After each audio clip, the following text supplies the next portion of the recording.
Es difícil decir exactamente qué es el cine de terror. No hay elementos imprescindibles en este género. Puedes decir, ay, esto no me dio miedo, no es terror. Pero así como la comedia debe causar buen humor y la tragedia o drama debe entristecer, ¡ay, qué drama! Pues el terror no es tan simple. Hasta productos infantiles pueden ser de terror, como esta cosa. Like si esa madre también te arruinó la infancia. En fin, su intención es causar pavor, ansiedad, miedo, disgusto, repugnancia, horror, incomodidad o preocupación. Generalmente se sirve de elementos sobrenaturales, pero esto no es una obligación. El cine de horror también se basa en los miedos primitivos, aquellos que forman parte del inconsciente humano desde que existimos. La oscuridad, Laura Bozzo, ¿qué pasa, desgraciado?, las alturas, los insectos, etc. Una amiga incluso considera que El diablo a todas horas es de terror. Le aterró la idea de que esas situaciones puedan pasar en cualquier lugar. Y sí, puede serlo. Genera sentimientos y sensaciones propias del género. Hasta la propia Perfume de violetas de Maryse Stagg puede ser de terror, porque también habla de un miedo y lo representa, el miedo a que alguien tenga más que yo. Como ves, el horror es universal, no hay una receta exacta de lo que es. Hay muchos libros, sí, que hablan de la evolución del cine mismo, de cómo los miedos evolucionan con nosotros, y como tal, nuestras cintas de terror también cambian con el tiempo. Pero no hay un manual para hacer películas de terror, no hay un tema en específico y no hay un recurso particular. Claro que existen viejos gajes y características, pero siempre cambia. Por eso hoy te traemos una guía breve y básica del cine de terror. Pero para empezar, ¿por qué hacemos esto? Pues porque es Halloween, duh. Y también porque este es el género más puro que existe. Si el espectador no se involucra, no funciona. Requiere de tu participación activa. ¿Ya viste? Si estabas poniendo atención, ya te asusté. Pero si estabas en la lela, pues no. Es una experiencia inmersiva, porque despierta adrenalina en el espectador. Es la experiencia de peligro controlado, como si se tratara de un deporte extremo. Y lo hay de todos tipos. Hay cine gore, slasher, horror, thriller, terror psicológico, horror psicológico, suspenso.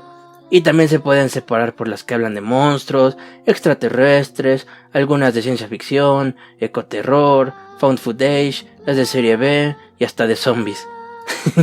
Like por esa impresión de buba.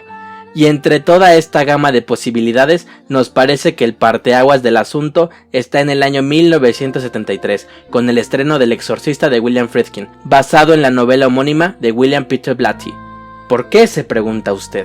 Porque a partir de aquí se abre el abanico de posibilidades temáticas. A partir del Exorcista se puede hacer de todo. Puedes hablar críticamente de los sacerdotes, explorar las posibilidades reales de un exorcismo y un demonio, utilizar a una niña como vehículo del elemento sobrenatural, y la producción es elaboradísima para la época.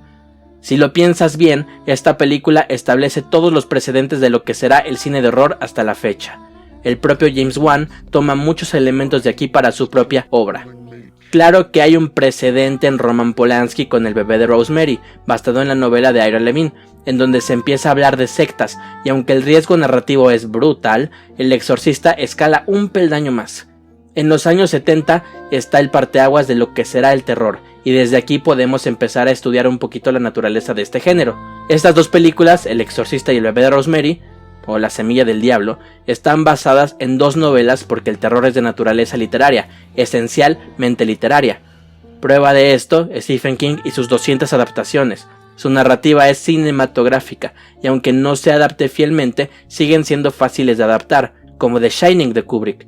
Here's Johnny. Como sea, El Exorcista y La semilla del diablo están dirigidas por cineastas que no necesariamente se dedican al terror. William Friedkin tiene una gama espectacular de géneros, pero no se encierra en uno, y Polanski, bueno, es Polanski. Los directores especializados en terror fueron desapareciendo eventualmente, porque el cine de los 70 es muy parecido al actual. Revisemos los nombres de los grandes maestros del terror de antaño, y de Hitchcock, bueno, luego hablamos, hoy no. John Carpenter, para empezar, autor de Halloween del 78, un slasher, The Thing del 82, obra maestra del horror y hasta del gore si me preguntan. Nadie te preguntó, nadie te preguntó, nadie te preguntó, nadie te preguntó. Y también hizo They Live de 1988, una cinta sobrenatural que roza la comedia negra. George Romero, por otra parte, es el precursor del cine de zombies, director de Night of the Living Dead del 68. Digamos que establece las bases del subgénero, y también hizo Dawn of the Dead del 78, y hasta tuvo un remake hecho por sí mismo. Tobe Hooper es muy parecido a Carpenter, es el maestro del slasher, porque hace uno de los primeros de la historia con The Texas Chainsaw Massacre, o La Masacre de Texas del 74. Y también es maestro del cine de lo paranormal. Poltergeist establece un precedente en 1982, con el tema de las casas embrujadas y los screamers.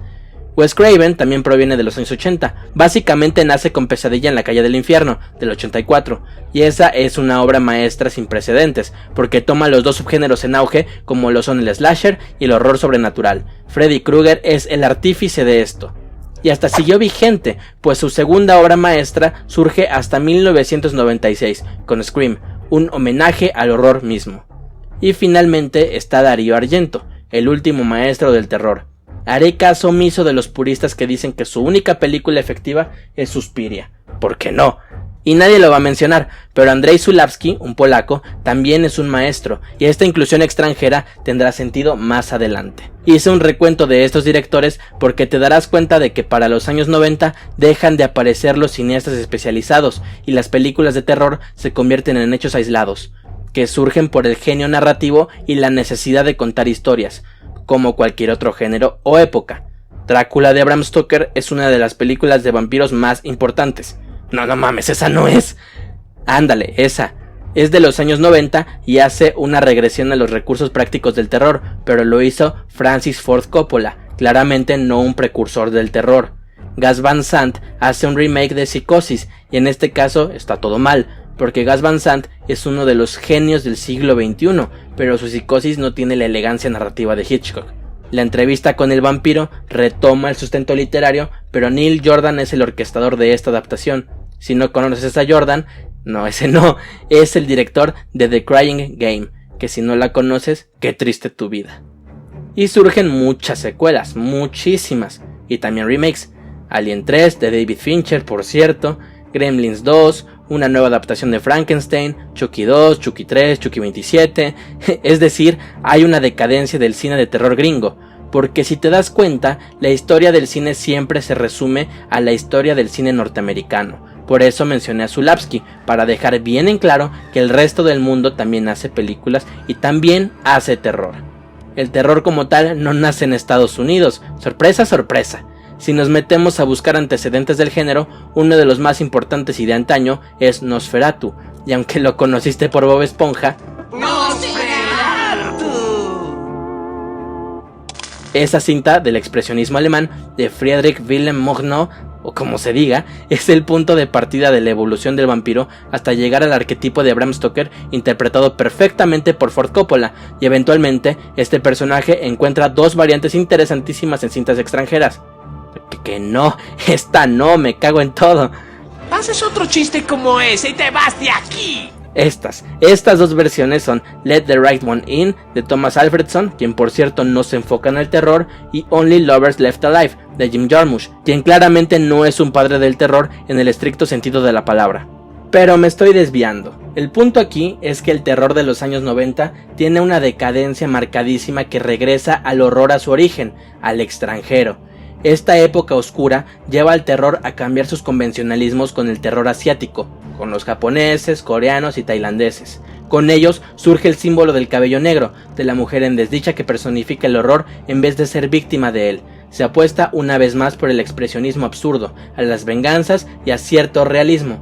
De aquí surgen películas como Ju-On, Ringu, Shooter, La llamada perdida, Agua turbia y The Host. Menciono esta película porque Bong Joon-ho la hizo. Ajá, el responsable de Parásitos, porque incluso en el extranjero el terror es una alternativa para las necesidades narrativas, no un capricho. En fin, Como estas películas marcaron una pauta, la propia industria gringa no supo cómo competir y apostaron por los remakes, que por cierto no les salieron mal en algunos casos. Gore Verbinski le dio al clavo con su versión del Aro, porque no replica los elementos sino que los adapta a un contexto particular occidental. The Grudge es una reversión, no una adaptación.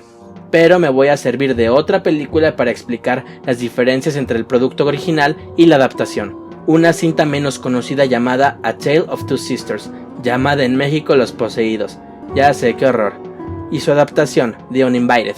Las diferencias son muy simples. En la primera se hace hincapié en las implicaciones psicológicas y visualmente incita a la demencia y la soledad, mientras que en la versión norteamericana se sustenta del ritmo de suspenso. La película coreana es una cinta de horror sobrenatural con toques de terror psicológico, pero la norteamericana es más un relato de suspenso que apunta directamente a posibles culpables para que el giro de tuerca sea detectivesco. Pero en la coreana este giro es parte de la construcción del terror, así podemos resumir las diferencias entre ambos países. El Aro 2, curiosamente dirigida por Hideo Nakata, abusa del suspenso y thriller de acción. Por eso dejaron de hacerse los remakes, se hicieron películas muy occidentales. Pero después de esta etapa comienza nuestra época que, como dije, tiene mucho que ver con los años 70, pero con un toque muy extranjero, lo mejor del género históricamente, porque el cine conjuntó esta necesidad de contar historias con un tono pertinente y también está haciendo figuras en cuanto a la creación del terror, en sus formas y su contenido. El cine independiente está cambiando las historias y la industria está dando maestros del terror poco a poco. Y sí, también hay terror muy decadente, pero este tipo de cine siempre ha existido, así que no vamos a hablar de eso hoy. En cuanto a historias, hay que voltear a ver a It Follows, de David Robert Mitchell, porque aborda al fantasma, ente o demonio como una enfermedad de transmisión sexual. O vámonos a Australia, con Babadook, de Jennifer Kent, porque el terror se abre a las mujeres por fin, y el demonio es interno, es una exploración intrínseca de los traumas y del estrés. O Visita México, con Vuelven, un estudio de Isa López sobre los efectos terroríficos del narcotráfico en la infancia mexicana. Debo mencionar a Kill List de Ben Wheatley, la cual habla de las sectas y su relación con los negocios apócrifos que atentan contra otras personas. O El exorcismo de Emily Rose, de Scott Derrickson, la cual explora uno de los vacíos históricos de las películas de posesiones, el aspecto legal. ¿Es legal hacer un exorcismo? Y si sale mal, ¿quién responde económicamente? Y también está The Descent, el descenso, de Neil Marshall, que habla de la depresión y las consecuencias sobre las personas allegadas a los pacientes con depresión. ¿Ves? Estos temas bien podrían ser tratados desde la ficción pura o el documental, probablemente desde la tragedia, pero el terror les va mucho mejor, es una historia contada desde un punto de vista distinto.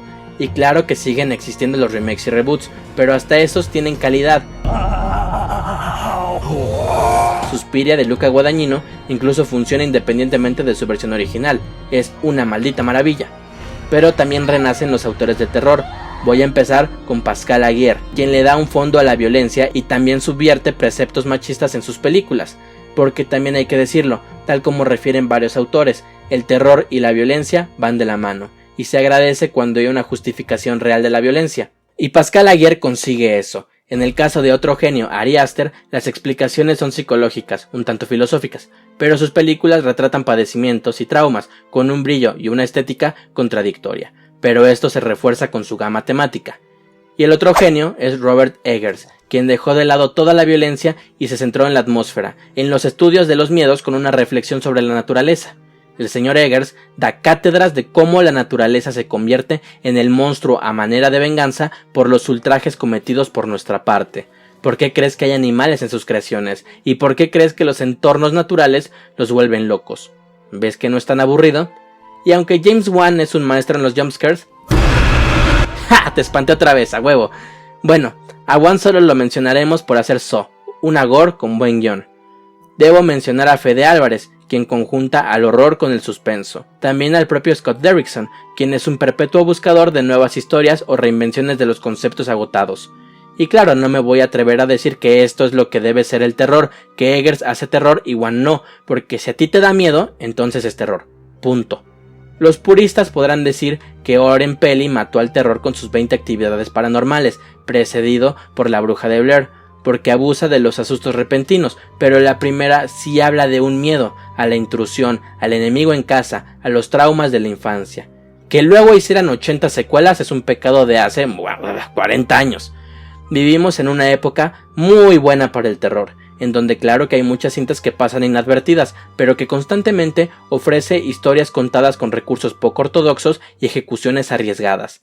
¿Cómo saber si algo es terror? En resumen, si habla de un miedo, es terror. Si te genera ansiedad, preocupación o pánico, sí es terror. Si te incomoda, es terror. Si la música te intriga, es terror. También hay que revisar a aquellas películas que critican al propio género. The Cabin in the Woods es el claro ejemplo. La revisión de los slashers y sus estereotipos. Claro, no da miedo, ya sé, pero te está analizando como espectador, que estás esperando a tundirla con el puño de tu severidad. Y si no se cumplen las convenciones del género, te enojas. Si la mujer con vida sexual activa no muere, te enojas. Si la abnegada y sumisa no sobrevive al final, te enojas. Porque el terror también refleja ciertos pensamientos, pero ese es tema para otro análisis. Como ves, el terror es más que sustos, es más que demonios, brujas y fantasmas. Quizás el hombre lobo ya no nos da tanto miedo, pero vienen películas como Ginger Snaps que exploran al lobo como una metáfora de los cambios sexuales y la propia sexualización como el salvajismo. Así como el cine, el miedo evoluciona. Nunca se va a acabar el terror, solo va a cambiar, y aquí estaremos para espantarnos voluntariamente. Si te gustó este análisis del terror, dale like, comenta y comparte. Suscríbete y pícale a la campanita. Síguenos en Facebook e Instagram. Y síguenos en Twitter porque ahí tenemos un hilo con nuestras recomendaciones personales del terror. También visita nuestro portal.